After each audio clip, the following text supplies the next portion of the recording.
बिस्मिल्लाहिर्रहमानिर्रहीम। अल्लाहुम्मा सल्लि अला मुहम्मद व आलि मुहम्मद। और नाज़रीन व सामीन, एक नई वीडियो के साथ आपकी खिदमत में हाज़िर हो रहा हूँ। आज की वीडियो बहुत ख़ास है लेडीज़ के लिए। एक बहुत अहम मसला जिसमें आम तौर पर ख़वातीन मुब्तला होती हैं, और इस बीमारी को कहा जाता है हिस्टेरिज्म या गैर ज़रूरी बाल।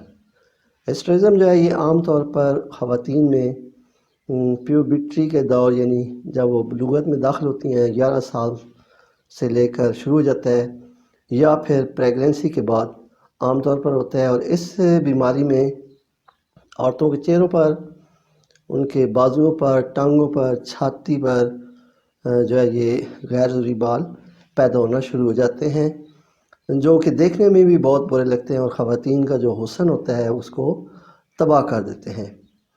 इसके लिए बहुत से नुस्खे, बहुत से टोटके इस्तेमाल किए जाते हैं, लेकिन मैं आज आपको कुछ ऐसी मेडिसिन बताऊंगा जिनके कुछ अर्सा लगातार इस्तेमाल से आपके ये जो तकलीफ़ है तकरीबन मुकम्मल ख़त्म हो जाएगी।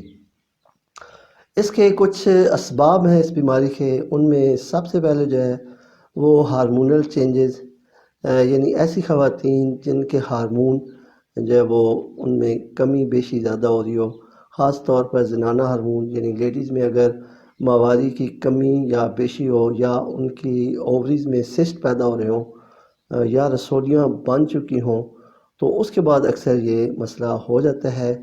उसके बाद ऐसी ख़वातीन जिनमें इंसुलिन की मकदार बहुत ज़्यादा बन रही हो, तो अक्सर इंसुलिन की ज़्यादा मकदार की वजह से भी ये बीमारी होती है। उसके अलावा हाइड्रोजेनिक हार्मोन की ज़्यादती की वजह से भी चेहरे पर, बाजुओं पर बाल पैदा हो जाते हैं। और उसके अलावा एक बहुत अहम जो हार्मोन है जिसे मर्दाना हार्मोन यानी टेस्टोस्टेरोन कहा जाता है, इसकी मामूली मकदार तो औरतों में पाई जाती है, लेकिन जब किसी वजह से इस हार्मोन की ख़राबी, यानी इस हार्मोन की अफजाइश बहुत ज़्यादा हो, यानी हार्मोनल ख़राबी की वजह से, तो उस वक्त औरतों की दाढ़ी और मूंछें पैदा हो जाती हैं, और ये मसला किसी उम्र में भी हो सकता है। तो इस वजह से औरतें बेचारी कभी कोई क्रीम इस्तेमाल कर रही हैं, वैक्स कर रही हैं, क्या इस्तेमाल, लेकिन इस मसले से निजात उन्हें नहीं मिलती। तो आज मैं आपको जो मेडिसिन बताऊंगा इनका कुछ ऐसा आपने लगातार इस्तेमाल करना है, तो इंशाल्लाह आपको इस बीमारी से निजात मिल जाएगी। जी नाज़रीन, अब मैं आपको इस हिस्ट्रिज्म की जो होम्योपैथिक तरीका इलाज में अद्वियात इस्तेमाल कराई जाती हैं उनके बारे में बताऊंगा। इन अद्वियात को आपने कम अज़ कम 3 से 4 महीने लगातार इस्तेमाल करना है। उनमें जी सबसे पहले है मसूद लेबॉरेटरी का एक कम्बिनेशन है HR8।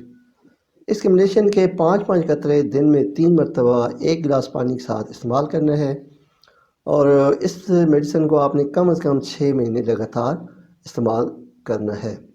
उसके बाद थूजा 1 पोटेंसी में इस दवा को आपने रोज़ाना सुबह 2 कतरे 1 गिलास पानी के साथ इस्तेमाल करना है, रोज़ाना 1 मरतबा इस्तेमाल करना है, इससे ज़्यादा ये नहीं लेनी है। उसके बाद एक और मेडिसिन है नेट्रम्योर 10 mg। इस दवा के एक खुराक हर 15 दिन के बाद लेनी है, 5 कतरे 1 कप पानी में। लेकिन एक ख्याल करना है कि जिस दिन आपने नेट्रम्योर 10 mg यूज़ करनी है उस दिन थूजा 1 mg को इस्तेमाल ना करें, बल्कि सिर्फ नेट्रम्योर 10 mg की खुराक ही लें। उसके बाद एक और मेडिसिन है ओलियम जैक 3x। इस मेडिसिन की 2 गोलियां दिन में 3 मरतबा 1 गिलास पानी के साथ इस्तेमाल करना है।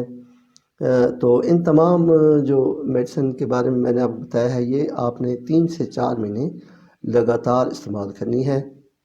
अब मैं आपको एक छोटा सा टोटका बताता चलूँ। वो ये है कि दूध, 1 छटांग दूध लें और उसमें 1 चम्मच खालिस हल्दी, आप खुद सालम हल्दी लेकर उससे पीस कर घर में, और उस हल्दी को आपने इस्तेमाल करना है, बाज़ारी हल्दी नहीं लेनी। तो वो हल्दी और दूध आपस में मिक्स करके एक पेस्ट बन जाएगा। उस पेस्ट को आपने रोज़ाना रात को या सुबह को चेहरे पर, ख़ास तौर पर जहाँ पे बाल, गैर ज़रूरी बाल बहुत ज़्यादा हैं, वहाँ पर लगा दें और उसे खुश्क होने दें। ये कम से कम 2 से 3 घंटे लग जाते हैं इसको खुश्क होने में। उसके बाद इस पेस्ट को आपने چاہیں تو ٹیشو سے صاف کر لیں یا پھر تازہ پانی سے دھو لیں۔ تو یہ پیسٹ کو جیسا استعمال کرنے سے بیرونی طور پر ایک تو جلد کی رنگت بہت اچھی ہو جائے گی، اور اس کے بعد جتنے غیر ضروری بال ہیں وہ بھی ختم ہو جائیں گے۔ تو آج کی ویڈیو یہیں تک، ملیں گے اگلی ویڈیو میں، تب تک کے لیے اللہ حافظ۔